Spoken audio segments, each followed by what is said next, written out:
In this video, we are going to cover the truth about Amazon FBA wholesale. I'm going to break down what nobody else is telling you about the ins and outs of Amazon FBA wholesale. Let's jump right into it.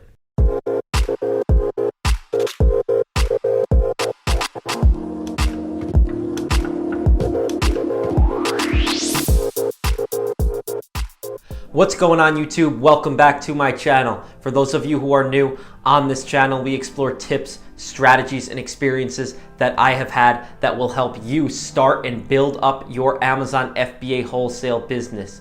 In this video, we are going to cover my top 5 cold hard truths about Amazon FBA wholesale. So we're gonna jump into it. If you guys do enjoy these videos, make sure to smash that like button, hit that subscribe button and notification bell if you want to stay up to date on the future wholesale content that I will be putting out. We have a lot more value in store for you guys. So if you do enjoy these videos, make sure to smash that like button because it really helps out the videos in the YouTube algorithm. Let's jump right into it. What nobody will tell you about Amazon FBA wholesale. So guys, I wanted to make this video and it came from an inspiration that I had. I've just been seeing a lot of content about how easy it is to make money online, how easy it is to make money on Amazon, and the people that are really living and breathing wholesale will tell you that it is not by any means a get-rich-quick scheme. It's a full-blown business just like any other business model, and it takes a ton of work, especially in the beginning stages, to really start and scale up your wholesale business. We're gonna break it down and get real in this video. The first point that we're going to cover is rejection. Guys, you are going to be faced with tons of rejection in this business model. It's actually a component of wholesale because you are reaching out to companies, you're making sales calls, and naturally speaking, there are going to be a number of vendors that do not want to sell to you because your main sales channel is Amazon. This is where we have to get good at sales, market ourselves if we're reaching out to brands direct especially. So be ready for rejection in wholesale. Truth number 2 is that you are going to spend hours and hours upfront making contacts if you want any chance of closing new wholesale accounts. You really, in my opinion, have to be reaching out to a minimum of 50 companies per week. Personally, I'm reaching out anywhere between 80 and 115 companies per week. I was doing about 100 to 115 for about 2 months this year. I slowed it down a little bit because I had too many products to invest in and not enough capital to allocate to those products. So I now concentrate on making anywhere between 50 and 100 contacts per week with companies. Guys, as soon as you increase the amount of companies that you contact, you are going to increase your account closure rate, and what's going to happen is you're going to start to find more niche level products that other sellers are not finding, and you're going to close more profitable accounts. So it's really key that you do put in the time, the consistent time, and I'm not talking about making 20 calls on Monday, making no calls the next day. We have to be very consistent. I'm talking about making 10 to 20 phone calls per day, Monday through Friday, 5 days a week without failure. So that is critical, guys, that you are consistent in the wholesale process because that is what is going to breed results. Truth number 3 about Amazon FBA wholesale is that it is going to be a hassle sometimes when setting up your first wholesale account. They might ask for credit application. They might want you to fill out a whole application, sign a MAP policy, and do all of these different things. Not to mention, you have to go through the price list and analyze its profitability. So personally, I've outsourced a lot of these tasks, so I have someone else doing the applications involved with wholesale. I don't touch any of the wholesale applications. I have someone else fill them out for me on my behalf. As far as the price lists go, I also send those to another member of my team, and what I do with those is oftentimes I run them through a software called PC2, which is a great software for going through price lists. If you guys aren't familiar with that, you might want to check it out. It saves me a ton of time when sourcing through price lists. So there's just going to be a lot to do before you actually purchase your first wholesale product.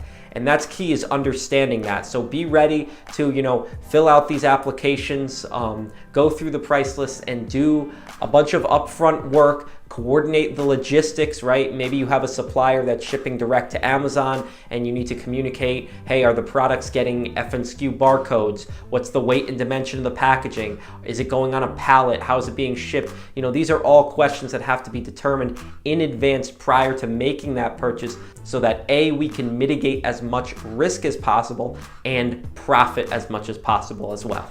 Cold hard truth number 4 about Amazon FBA wholesale is that you have to monitor the buy box. And I'm going to say this for newer sellers especially, is that what we've seen in the past year is that the more established sellers with thousands of positive ratings are getting stuck in the buy box in certain cases.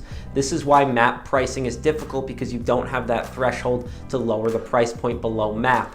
I've talked about this in other videos. If you guys haven't seen my video on map policies, I'm going to link it somewhere here above, so make sure you guys check that out. I go into details about map policies if I invest in products with those types of pricing guidelines. So check that video out if you guys are interested. But in terms of monitoring the buy box, the reason why we do this is to determine if all or most of the sellers are getting somewhat of an equal share of the sales on a particular product listing. So we do this by looking through the stock levels that each of those sellers have, and we go through and monitor that on a daily basis for a period of 7 to 10 days. And then at the end of that mark, we determine A, is the buy box rotating, and B, are all of the sellers getting sales on that particular product listing. I actually have a video that goes into detail about how I do this process, which I'll link that video above so you guys can check that out and see for yourselves how I actually monitor the buy box on certain product listings. Cold hard truth number 5 about Amazon FBA wholesale is that, guys, you are going to have to negotiate. Anything from pricing to closing accounts to just having a conversation, opening up that conversation about Amazon. Negotiation is key in Amazon wholesale.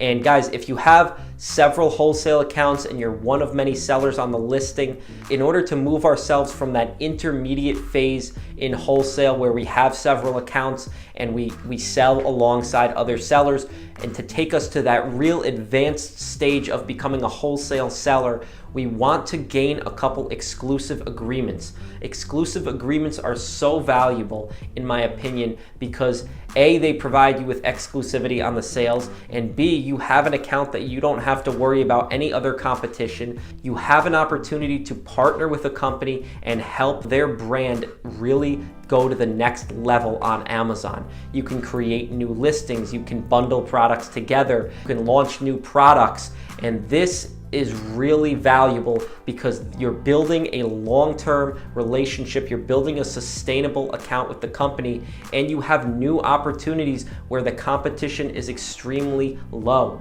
And that right there is a very sought after exclusive arrangement. So guys, negotiation is key, and the only way to get there is to become a good negotiator. The only way to get to those exclusivities, to go from sort of that middle phase to advanced level wholesaler, is you have to have the ability to negotiate yourself into these types of exclusive arrangements. And now, if they're not exclusive per se, you can also negotiate yourself into arrangements with companies where they limit the number of sellers, to maybe less than a handful. And in these cases, this is also very valuable because you can do the same sort of thing. You can help them bundle products, launch new products, and the competition on the listing is very limited. So there's some key points to consider with negotiation. Again, guys, wholesale is a full-blown business. It's not a get-rich-quick scheme, so that's why I wanted to come out this video and cover my top 5 cold hard truths of Amazon FBA wholesale. Wholesale is a great business model, and if you're really willing to put in the work that it takes up front to scale your business, you can build out revenue streams coming from multiple different wholesale accounts that don't require as much work down the road. So it's a very front-end loaded business model, as I've said in other videos. That's it for this video, guys. I hope that helped you understand a little bit more about Amazon FBA wholesale. If you enjoyed this video, make sure to smash that like button, hit that subscribe button and notification bell if you want to stay up to date on all of the future wholesale content that I will be putting out. Thank you guys for watching. Stay safe, stay healthy, and we will see you next time.